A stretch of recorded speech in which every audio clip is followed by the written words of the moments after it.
Hello, and welcome to another edition of No Lights Paranormal, where three nerdy paranormal investigators sit down and discuss spooky stories from the web. My name is Joe, the lead investigator. My name is Teresa, and I am your researcher. And Alex, the Baba Yaga enthusiast and the equipment setter-upper. I like that. Like you didn't. Yeah, I forgot what I brain did for a just minute. froze right It's fine. there. Yeah, I gotcha. The hamster wheel stopped because all the hamsters died. No, the hamsters are sleeping right now. It's true. All right, so Let's get into new news or spooky news. all news, whatever. One day we'll get that tagline right. I know it'll happen. So first and foremost, I want to actually talk about the spooky news for the month of December because I was looking up a bunch of stuff that I was finding for like the Christmas season because oddly enough, in the U.S., just like in other parts of the world, they have brought some of their lovely culture to us, and we celebrate ghosts and Christmas at the same time. Right. So, first on my list is regarding the Superstition Mountain Museum. Anyone who knows anything about paranormal and cryptids specifically knows about the Superstition Mountains and all of the crazy-ass stories they got going on around there. Guaranteed when Teresa saw it, she went, I did. I got a little excited, I have to say. So, and for all of you who didn't see that, Joe just made a heart nipple comment. So, let's see. The museum is hosting our third annual Paranormal Day with the help of our friends at the Arizona Paranormal Investigation and Research Society, also known as ASPEARS. That's big. We will again offer after-hours tours and a 3-hour paranormal investigation. There are free daytime lectures that are about 45 minutes apart, 45 minutes each with a 30-minute break in between. A list of speakers is long and beautiful, to be perfectly honest. Starting as early as 11:15 in the morning, they have EVPs and Life After Life, The Correlation, presented by the Phoenix, Arizona Paranormal Society. They have a Reiki workshop at 12:15. They have the Vulture City Ghost Town Tour at 1:15. At 2:15, they have Sounds of the Dead, featuring the Staticom method, which is one that we haven't delved into just yet, but it's really cool. I've heard of it. Yeah, exactly. I have not. Oh, we'll get into that. I like to surprise people. It's cool. It's okay. I just set up equipment. 3:15 is Discover Tombstone, Arizona by Tracy King. They have the Ghost Walk from 5 to 6 and another from 6 to 7. Kids 10 and under are free, limited to 20 people each walk, $10 per person. The evening ghost hunt, which is scheduled for 7 to 10 p.m., unfortunately is already sold out.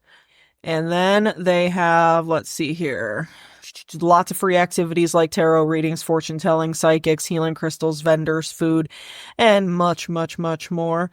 Tickets are available both for the Ghost Walk and the Ghost Hunt at the gift shop or by phone at the superstitionmountainmuseum.org. And it talks about the dates that they're doing things and all kinds of fun stuff. So most definitely, if you live in Arizona, check that out. Again, it is superstitionmountainmuseum.org. Then we step into Rolling Hills Asylum in East Bethany, New York. They are having an entire December to remember, if you will. It actually kicks off tonight, where they're having a 4-hour detained ghost hunt from 7 to 11. So it started, New York's the same as us, so about an hour ago. Tomorrow night, there is a self-guided tour that is only $29 per person from 1 to 3 p.m. December 13th, they are having a 3-hour psych hold where you will actually get tips on how to investigate an overview of the history of the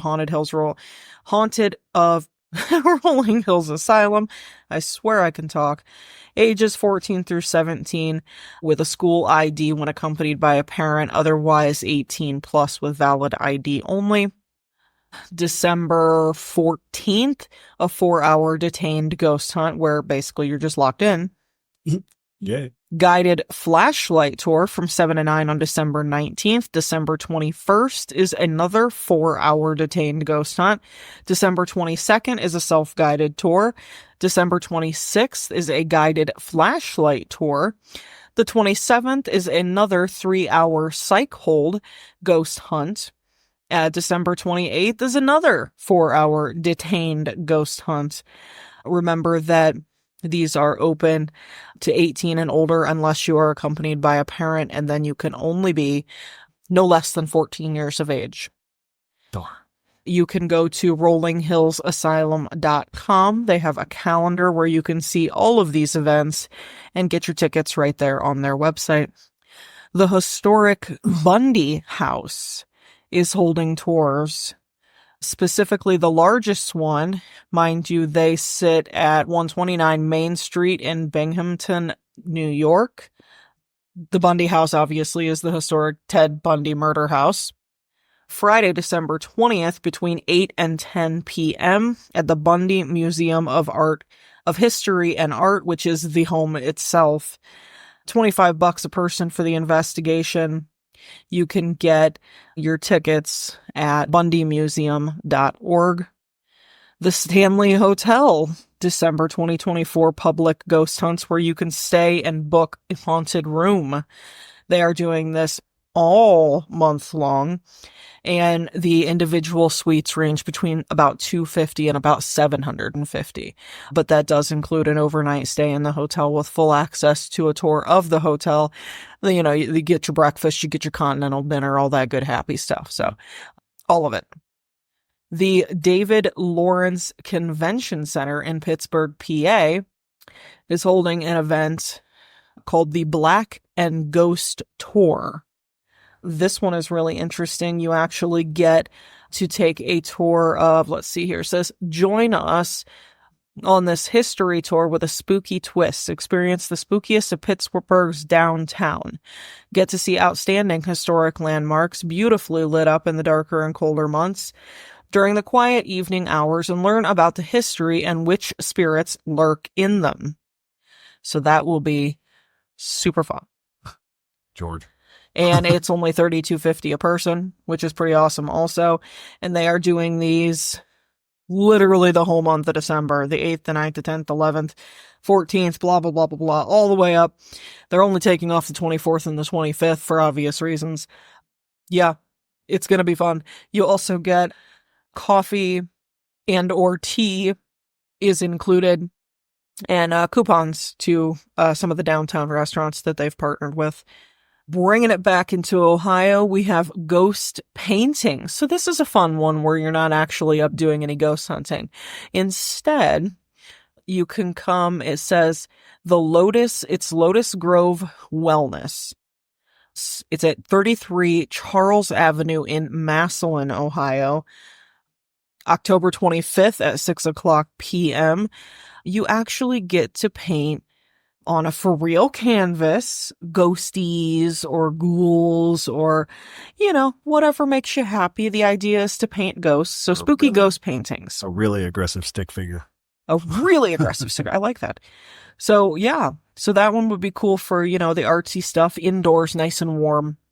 And for us, at least, it's only about 25 minutes away. So good stuff. Yeah. Good stuff. Sweet. Sounds like a good thing. Indeed. So lots of fun going on in the East Coast for Halloween, Christmas, Actually, Halloween, Christmas, yeah. both. Yeah.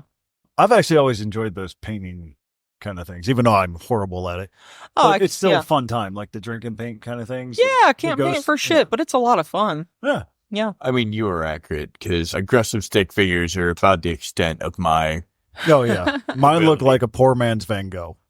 But you know what? It's super fun. It's something you can take the kids to. Right. It's not ridiculously expensive. You're indoors. You don't have to worry about the snow and the crazy weather. And you still get to talk about ghosts and have fun with it. Yeah. I'm a competitive middle-aged man that grew up in the 80s. I am not taking my kid to a painting contest. It's not a contest. Nobody wins or It's loses. not a contest at all. I'm going to repeat that I'm an aggressive middle-aged man from the 80s. He's the guy that plays Monopoly and gets pissed that he didn't get Boardwalk. Right? No doubt. From there, I'll hand it back over so that Joe, what are we doing this week? Well, we knew about it, but that was much debate for your husband. Yeah.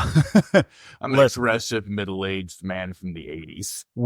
My God. We're both, well, all three of us actually are extremely busy.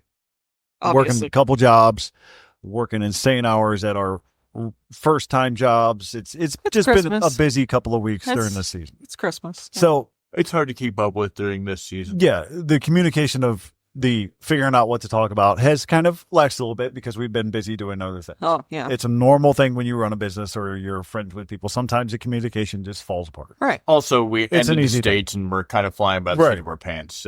So me and Teresa, well, actually Teresa came up with it because I have this thing when I don't have a subject to talk about, but I want to gauge if the other two have a subject to talk about, but they haven't told me yet. I'll ask, like, what are we talking about?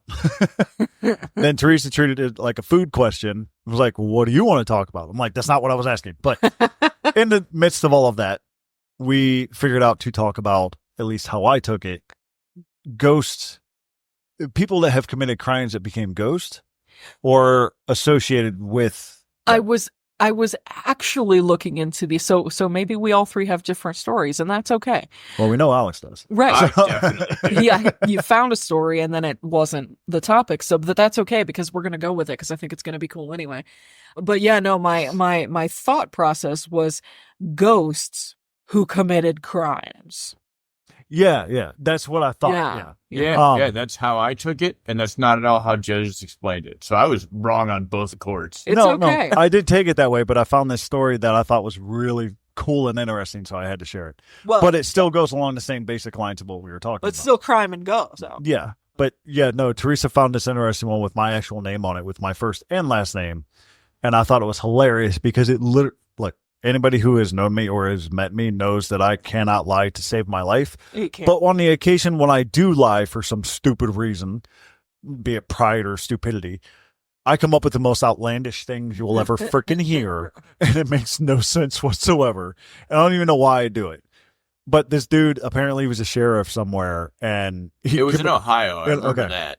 and which was even cooler. he got caught committing a crime, and instead of just saying, "Yeah, you Stealing caught air me," conditioners or Yeah. something? It was weird. but instead of saying, "Yeah, you caught me," he blamed it on Ghost. Yeah, like they found like a hoard of stolen goods in the basement of his home. Yeah, I'm pretty sure it was like centrally focused on air conditioners. I'm like, Yeah, it was. I don't It know was- what's going on. And he said that there was a ghost in his house that was taking these things and hiding them in his basement. exactly. And then and I'm talking about this because it kind of sets up the process of the story that I'm going to talk about. In case you couldn't figure it out, I'm going first. Oh, okay. Go for it. As I sat there, because I had the day off, and I only get one day off a week, so I was like, I need to look this up now to get it done. And the first one I saw of, speaking of ghosts committing crimes, was this lady in Ohio who let her little girl play with a phone.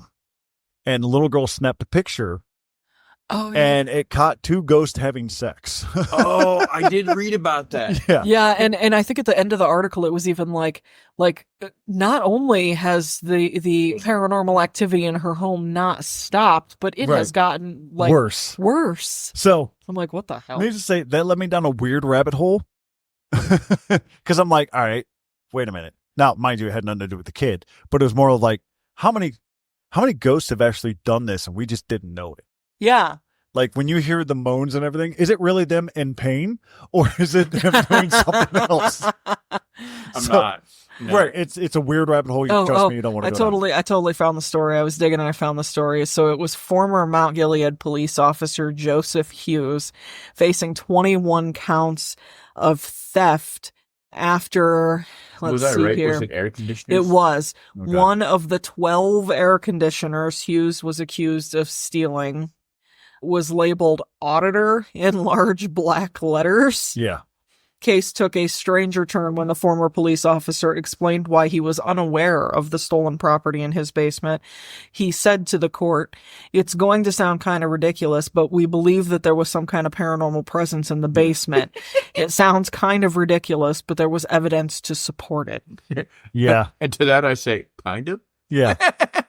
like I said, to be fair, it does sound like a lie I would come up with just because I don't want to admit that I was wrong. Right. It was a ghost. The ghost Listen, stole I me. was told roughly 2 hours ago what topic you guys decided on because newsflash for anybody who doesn't know us, He doesn't one scroll of the up. biggest problems in my relationship / marriage is that my wife and I do not communicate whatsoever.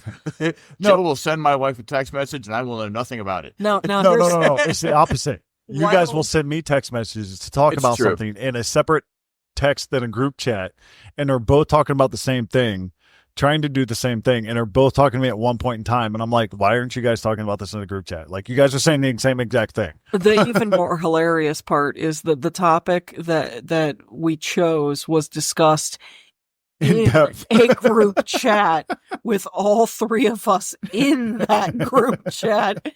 And you even commented on a post that was made just after we decided. He was meaning about the sheriff story, though, that I found the story. Right, So I don't right. even think he read it. That's too funny yeah, to me. I did not read it. So what happened was, for Too my funny. job, I drive a lot. I drove Yeah. like 236 miles yesterday.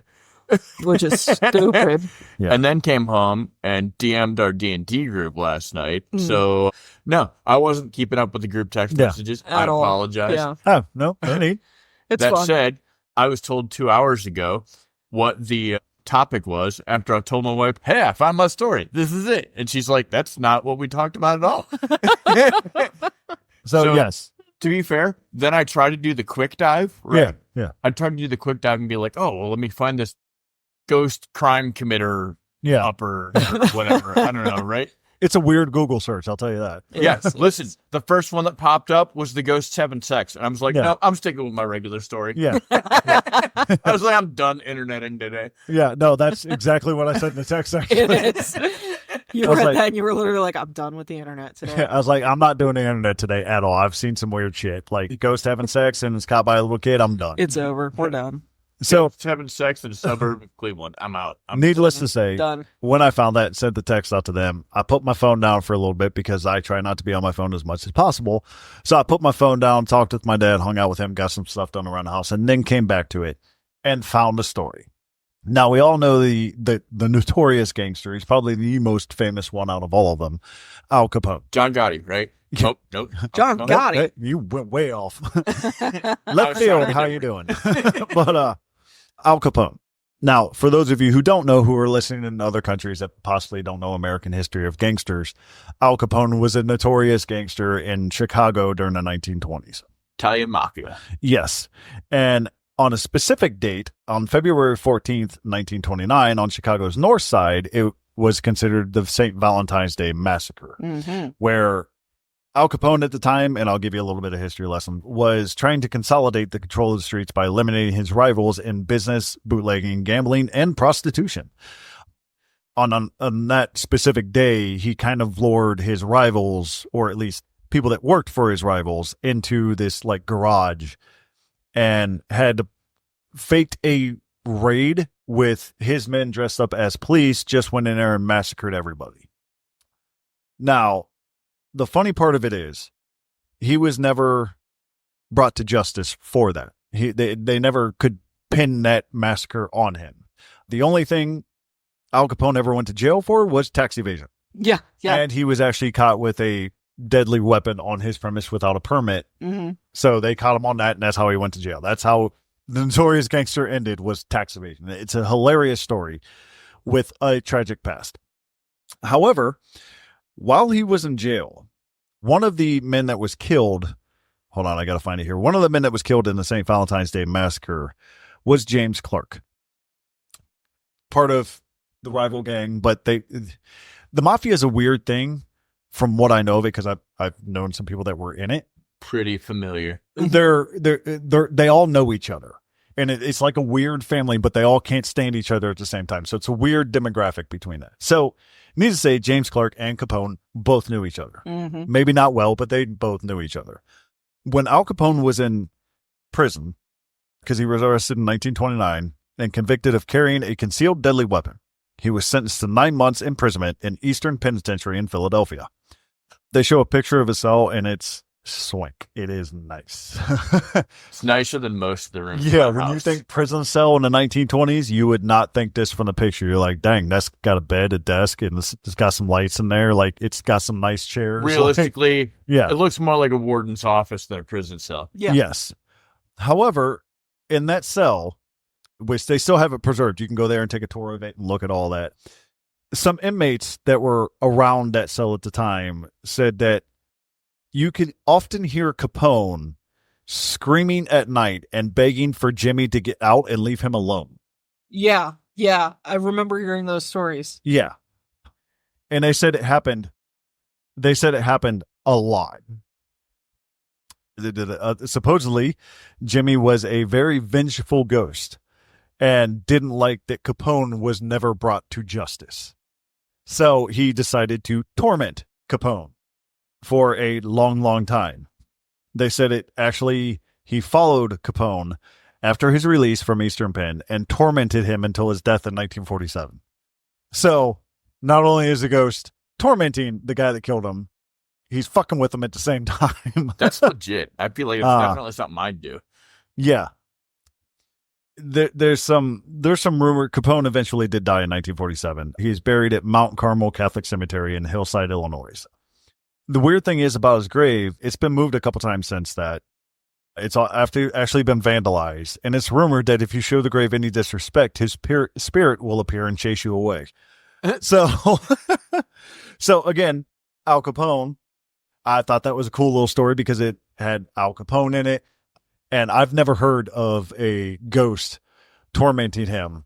But if you know anything about his story, towards the later years of his life, he started to kind of lose it a little bit. Right. Maybe that was a contributing factor. If you got a ghost that won't leave you alone and is kind of like being a poltergeist towards you and is a vengeful spirit because you killed him, I mean, it makes a little bit of sense. It makes sense. Like, I wouldn't even say a little bit. It makes sense. Yeah. I mean, you lose your freaking mind over that. But I thought that story was a little bit too cool to pass up. Between we'll just call it a haunting, and the fact that, like, dementia is pretty rampant over here. And I'm not sure how it is in other places, but, like, once you get to the end, like, dementia is almost always there with everybody you know. Oh, yeah. Oh, yeah. So it's actually one of my biggest fears. So if you mix that with the fact that you're being quote unquote haunted. Oh, yeah. Oh, you're done. Shenanigans. Right. Yeah. I mean, everybody makes kind of jokes at it, like when we get the, dementia and all that when we go to order is, hey, it'll be fun. I'll be like crazy new. But no, it's actually a scary disease that can actually end your life very quickly. Yes. Hello, Teresa. We switched. No, I was mentioning that the ghost followed Capone until his eventual death. Really? So in his later years where he eventually lost his mind, was that a contributing factor to it happening? Well, now also he had dementia, and that's how we got on that subject.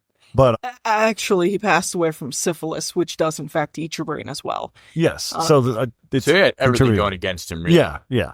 I believe that his cause of death was a stroke, but he also had pneumonia, and he had been suffering syphilis since his stay in Alcatraz. Yeah, yeah. That just ate his brain. Yeah.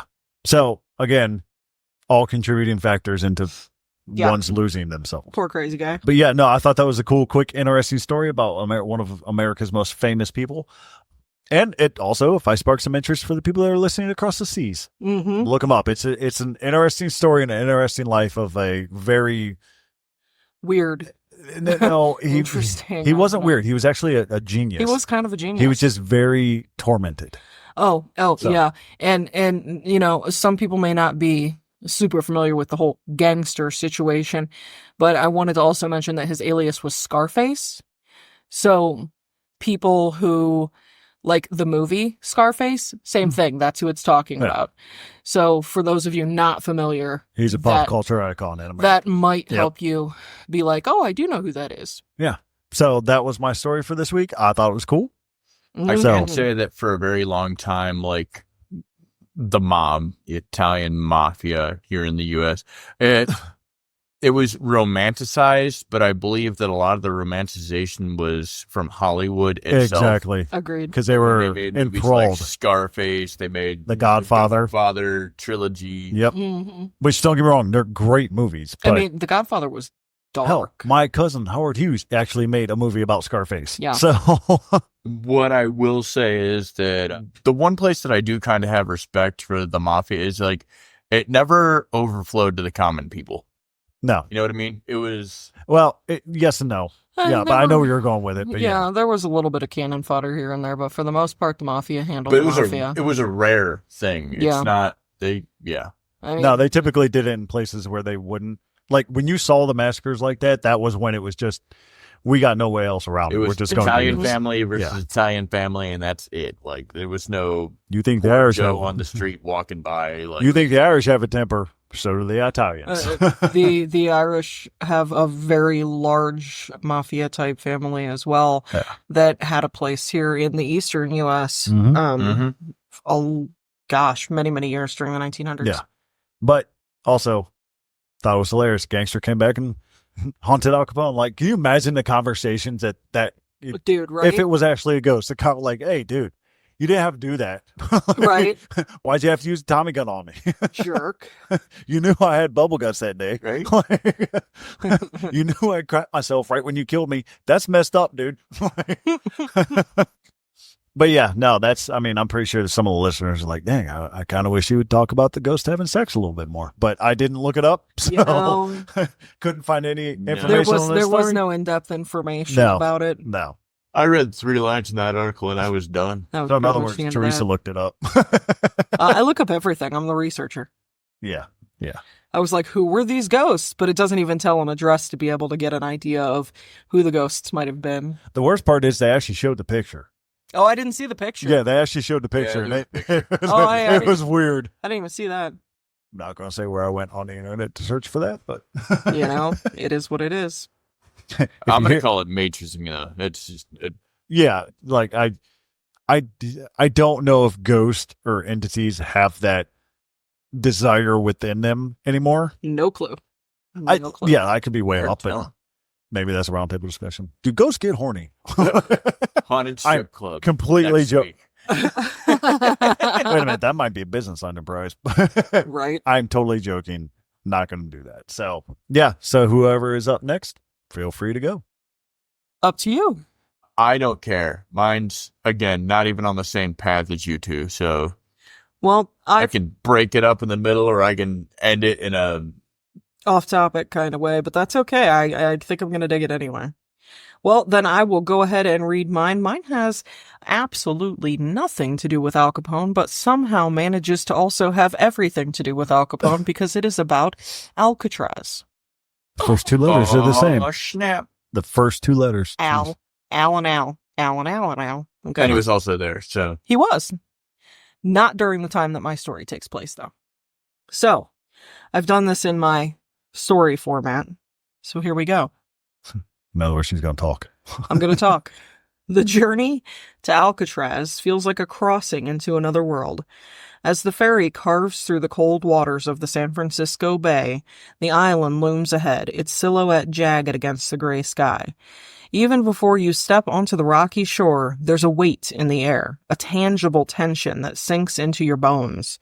Seagulls wheel overhead but never land, and even the rhythmic crash of waves against the cliffs seems muted, as if the sea itself is wary of what lies beyond. Tourists may come for the infamous tales of escape attempts and notorious criminals like Al Capone, but others come for different reasons. Some come seeking the shadows. Alcatraz, after all, has a reputation that extends beyond its grim history. They say it's a place where the living and the dead coexist uneasily, where the cries of long-dead prisoners still echo in the cold, damp corridors. Nowhere is that reputation more sinister than in D Block, the prison's most isolated wing. The guards called it the Hole, and even among hardened criminals it was a name spoken with dread. Here, the worst inmates faced their reckoning, locked away in solitary confinement in conditions that broke the mind and crushed the soul. But for some, the hole didn't just take their sanity, it took their very essence. The Whispers insist that some of these souls never left. The cells of D Block were designed for punishment. They were the coldest, dampest place on the island. The walls seemed to radiate a chill that no sunlight could penetrate. Inside, there was nothing but a steel toilet, a sink, and a dim light bulb controlled by the guards. But it was the Oriental, the name of the last cell in the row, that carried the most fearsome reputation. The inmates called it a tomb, a steel box of suffocating darkness. It had no furniture and no light, just a hole in the floor for waste. When the heavy iron door slammed shut, the world behind vanished.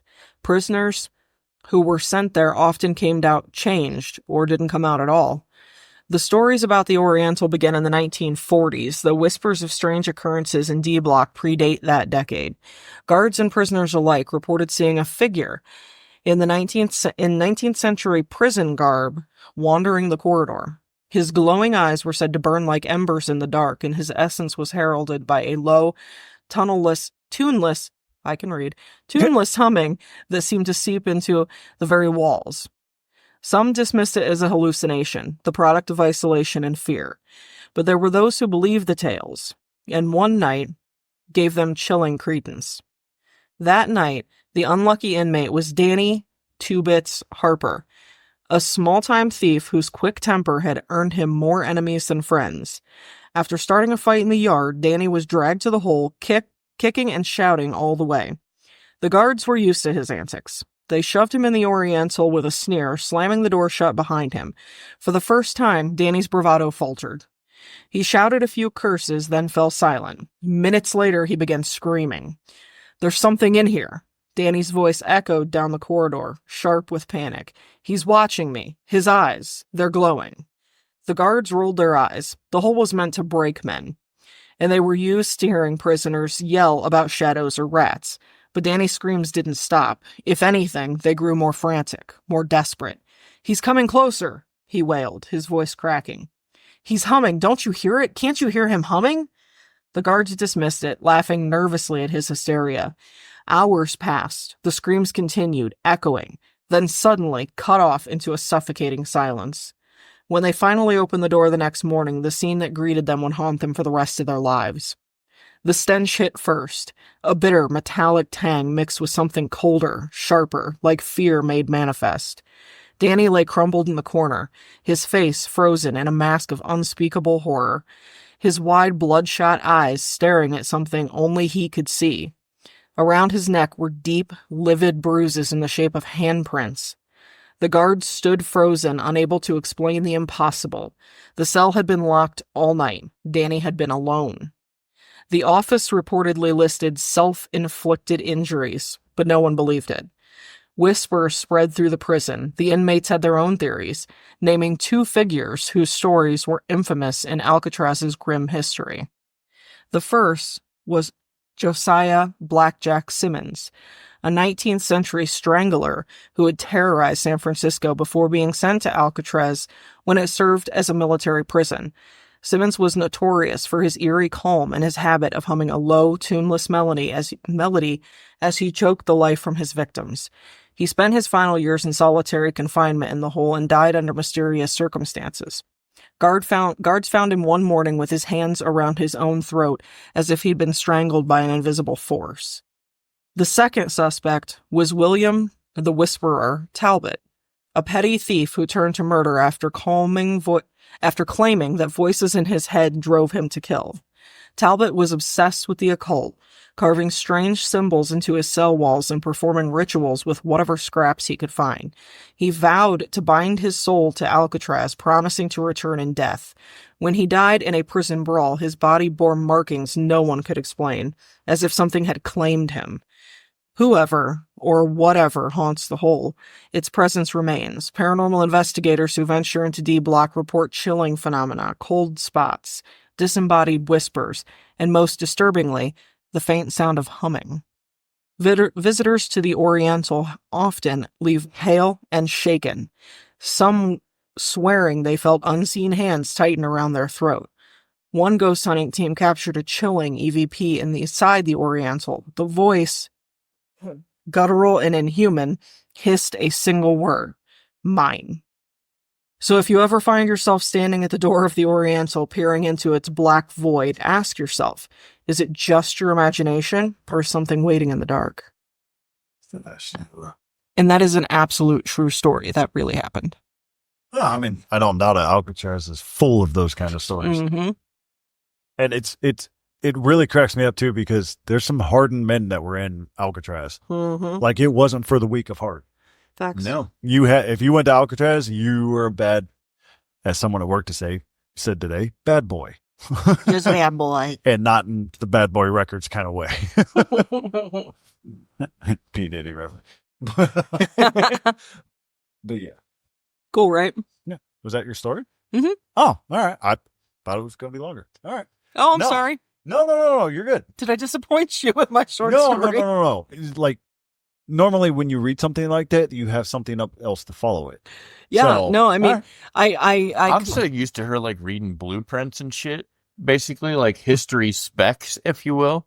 They're like, the stories still kind of catch me from the side. Yeah. I could tell you everything you ever wanted to know about Alcatraz, but the point to the story is that Right. Danny Two-Bit actually died with bruising handprints around his neck. Like, this is a for real true story. And there was nobody in there with him. Yeah, he was in the hole, right? He was in the hole So yeah, that's solitary. with So- guards right outside the door all night long. There was some speculation that one of the guards had just gotten so incredibly sick of hearing him screaming all night that they killed him themselves. I mean, that could be. But that was never substantiated. It went on record that he was in there by himself, and they believed that it was self-inflicted. Yeah. I mean, to be Um, fair, something like that would never be substantiated. I mean, let's also That's keep... Yeah, the you nature can't- of the yeah. place, really. Exactly. Let's also keep in mind that self-inflicted strangulation, you couldn't die from that. Like, once you passed out from lack of oxygen, your body's going to begin breathing again. Yeah, and your you- muscles relax. Yeah. Right. You can't keep choking yourself after you've passed out. So Yeah. it's not a thing. It's true. Can't choke yourself. Mhm. You I can. mean, you It's can not go a good time. Yeah. Just when you eventually pass out. Poorly timed joke. Yeah. But hilarious. I do my best. Yeah. Yeah. Yeah. I'd I mean, try solos. Why not?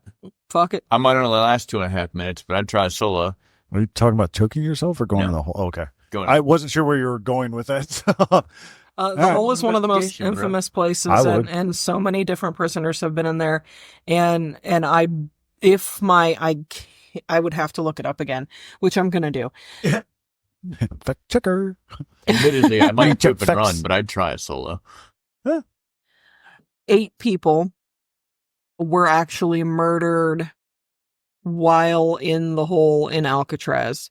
Every single one of them were listed as self-inflicted, but people don't actually know how they died. Like, Yeah. they had handprints or slash marks, things like that, but then there were no weapons found. If They didn't have sheets or anything to hang themselves with. And it like, wasn't made of nothing. rock, so they couldn't pull a rock off. Yeah, there was nothing in there for them to self-inflict their injuries with aside from their hands, yet they were dead. I am coming at this from a skeptical point of view, much like I always do, even when we're investigating. I'm leaning towards this was guard inflicted. I would have to agree with that. Valid. 8 people just makes far too many. It's Yeah. Without any serious investigation into it. right. Like, you hear 8 people dying. That's a lot. Even though they're criminals, it's still a lot. And there's no investigation with it. That kind of screams. Yeah. Especially back in the time when that building was actually operational. Like, prisons weren't known for kindness. You know, Especially Alcatraz. It was Yeah, it was pretty much brutal. a death sentence when you went there. Yeah, it was Yeah. brutal. I mean, there's a reason they call it the Rock. they literally made it so that people couldn't escape. So this is not like this isn't a guy that stole a TV that got sent there. Yeah. Exactly. Yeah. No, this is somebody that it was reserved for serial killers, very hardened gangsters. Like I said, some hard people went there.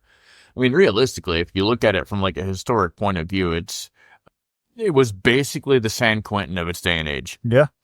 Now, keep in mind, too, there are still those 5 prisoners who at some point did attempt and actually succeed in escaping Alcatraz.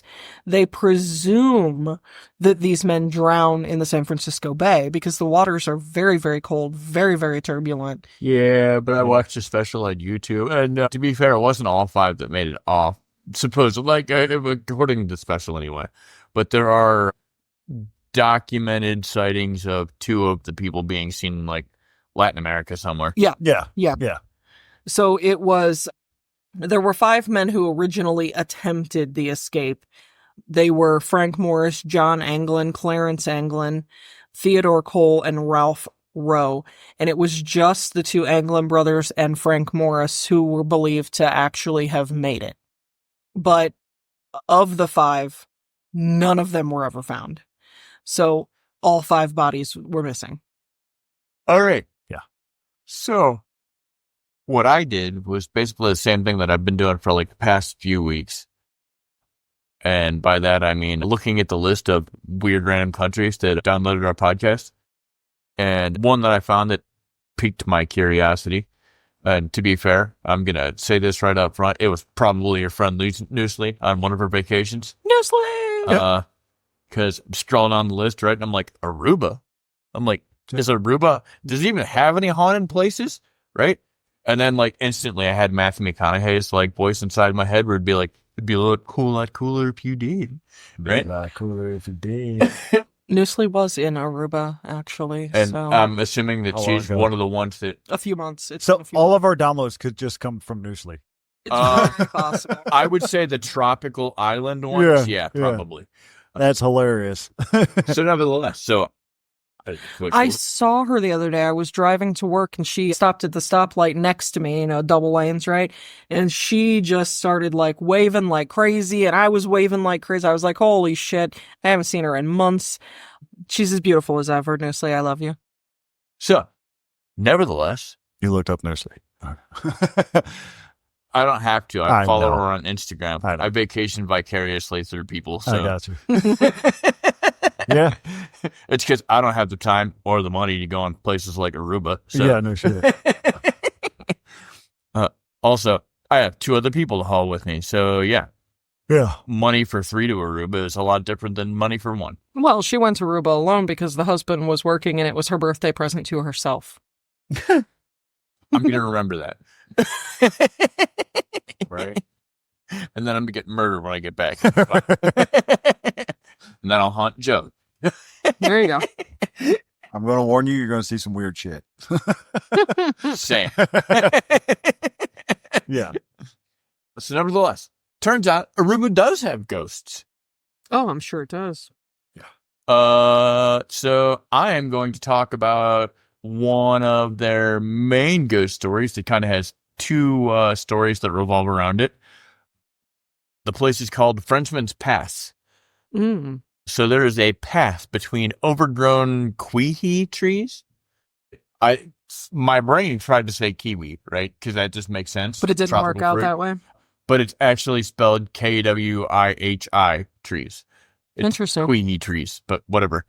Yep. Huh. Yep. Just think about that for a minute and let it go. Just like we did the ghost sex. I'm good. No, I've thought about that a little bit longer than I should have.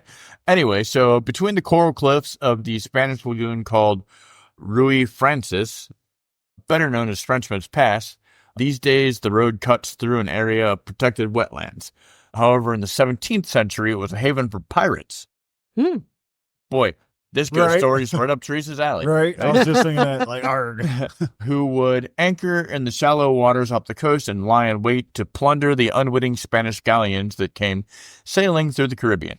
For the most part, it seems the pirates kept to the sea, but legend has it one group of French pirates, maybe that's where it gets Frenchman's Pass from,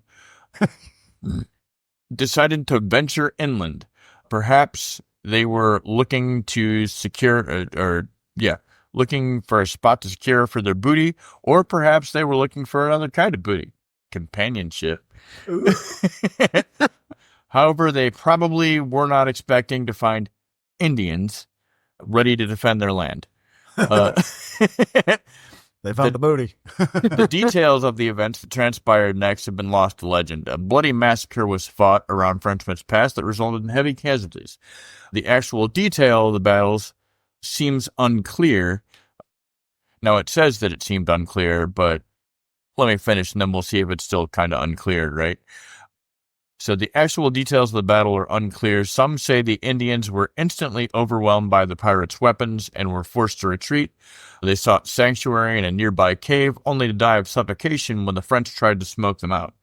Others believe that the Indians, with their knowledge of the land and ability to move silently like wraiths, surprised the invading marauders and felled many Frenchmen before the bullets began to fly, which seems the more likely story, because they said that there were heavy casualties on both sides.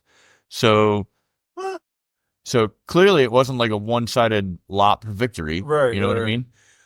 Either way, so the only thing that we know for sure today is that many souls departed on that day, but that fact leaves us well in question, did those souls ever really leave?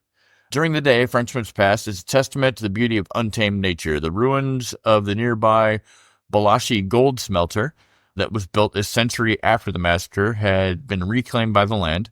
There are cacti grow to fantastic heights, while indigenous burrowing owl, the shoko, I'll have to look up that owl. Listen, I'm also like an animal nerd, so I literally saw the transition on his face. He read that word and was like, I don't know that. Hold on. Either way, so the shoko, the owls, they dig their nests in peace, while brave wild goats climb craggy coral cliffs. Despite all the wildlife that lives in the lagoon, there's frequently an unnatural silence in the area. In the area where this massacre is said to have taken place, bird calls seem stifled, and if a dog roams the hills, they keep their voices to themselves. As twilight approaches, all things living make their way home as fast as they can, because if you believe in these things, in the Frenchman's Pass, the night belongs to the dead. Strange things happen in the pass after dark. People who live nearby report hearing wailing cries carried on the wind.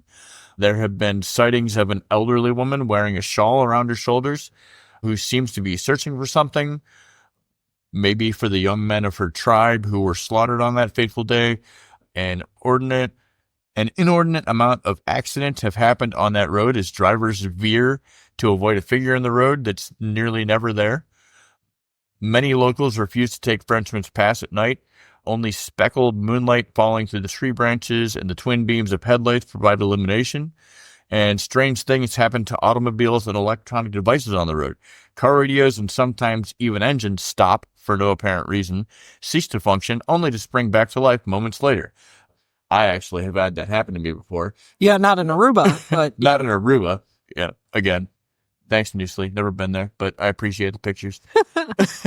There have been scattered reports of glowing orbs, fireballs that appear in the darkest parts of the night. These bright anomalies appear out of nowhere, head through the trees, seem to beckon spectators toward the cliffs that line the road, where mostly the ghostly light leads is a mystery. If anyone's ever followed one to its ultimate destination, we don't know the details because they have not returned to tell their story. damn. Makes sense. To go along with that, there's a very special woman in white that, as much as I almost detest the woman in white thing. In post-colonial times on the island, there was very little intermingling between colonists and local Indians. One story, though, that's not widely known about was the daughter of a Dutch gentleman who was part of the colonial administration on the island in the late 1800s. She was the youngest of 4 daughters who all looked alike with long blonde hair and bright blue eyes. I have role-playing characters in mind, but that's fine, whatever. Unlike her sisters, she had a bit of a wild streak. She refused to assume the mantle of proper lady and would sneak off and explore the island every chance she got. One day she ran into a local boy while she was playing by herself at the seaside. Physically, he was as different from her as possible, deeply tanned brown skin and soulful dark eyes, and two became fast friends. Knowing that her family would disapprove, the two met clandestinely for a few years.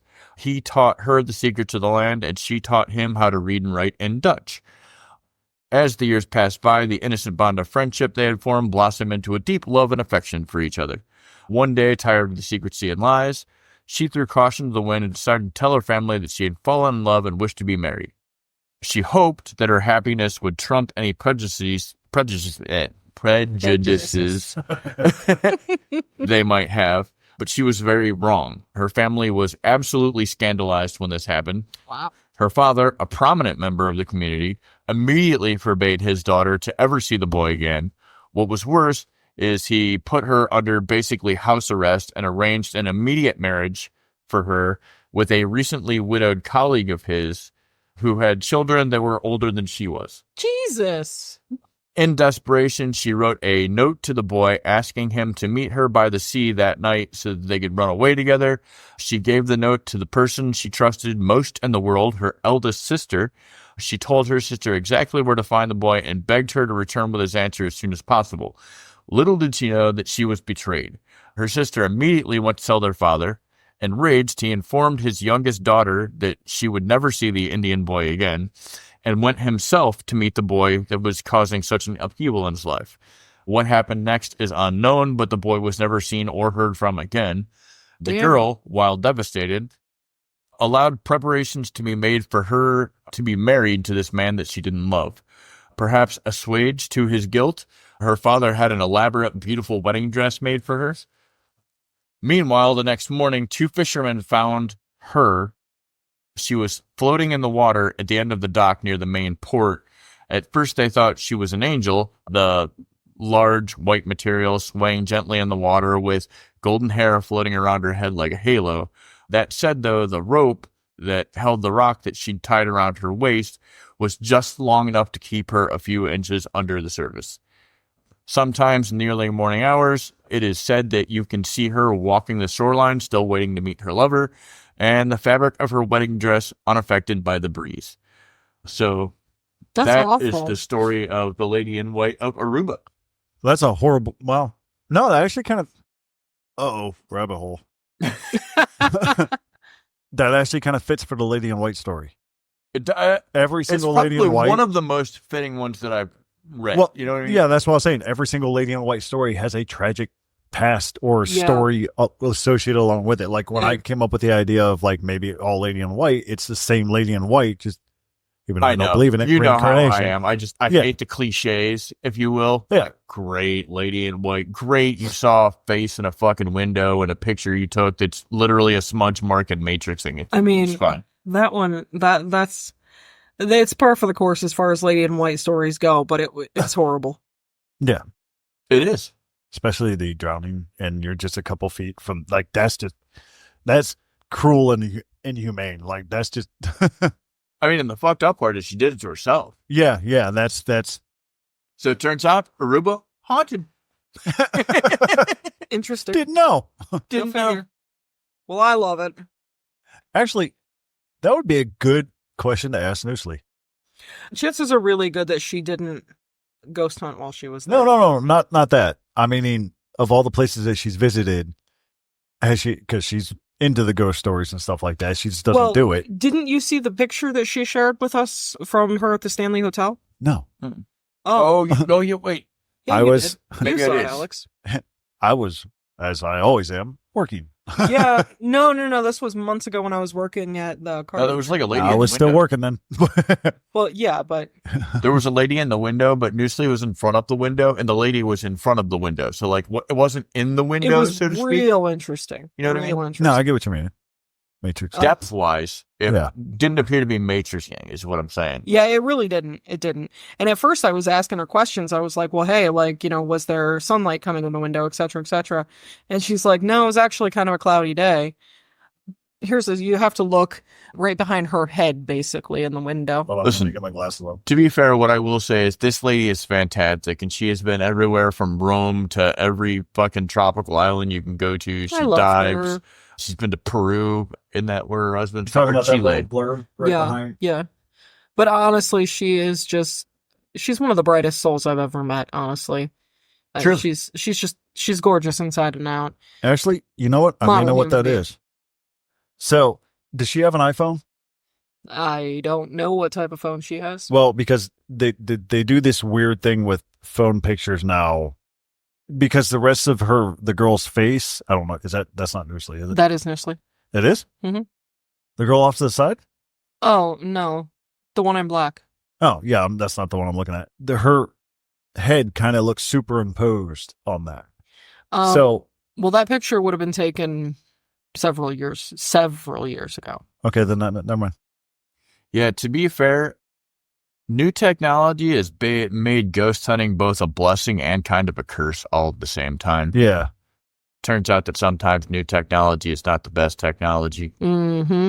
We now have, again, we've spoken on this countless times, but we have audio recorders that have like noise cancellation. Yeah, that pretty much cancel out everything that we're trying to do. It makes it real hard to get an EVP when there's noise cancellation. And that's what you're trying to record. You have like, for instance, as much as I love Samsung, they got caught in their scandal because, the cool moon pictures. Yeah. Well, somebody took a picture of a white circle. Yeah. It was drawn on a black background, and it superimposed the moon to it. Yep. That's amazing. So Samsung used AI to enhance photos of the moon, and now it thinks whatever is a white circle and looks like it should be the moon will just be turned into the moon. Yep. That's amazing to me. And to be fair, Apple's the same way. Like you said, it sometimes weirdly superimposes like faces and shit. Like, yeah. Well, they do this weird, like, if you want a black background on it or something like that, you can just put your finger on the thing you want to highlight, and it dims the background of it. So it's a weird dynamic with it. I think it's because these phones are turning to AI to do like weird stuff like that. Yeah. Like I showed you guys like the one picture. I was like, I didn't even realize that like it's the Samsung photos. It's good. I want to say it's basically the same thing. Watch. Yep. You could. Yeah. That's crazy. Samsung Photos does the same thing. It's almost like Photoshop in your pictures. It's weird. It's crazy. But nevertheless, so that's our stories for this week. Indeed. Yeah. And we'll come up with a topic for next week at some point this week. So, yeah, no worries about that. But for now, we would absolutely love to hear from each and every one of you, especially if you live in Aruba. Let us know if you've ever been on that road that kind of shuts your car down. That'd be crazy and awesome, really. I think she had a lot of thoughts that processed real quick and couldn't get them out. All at once.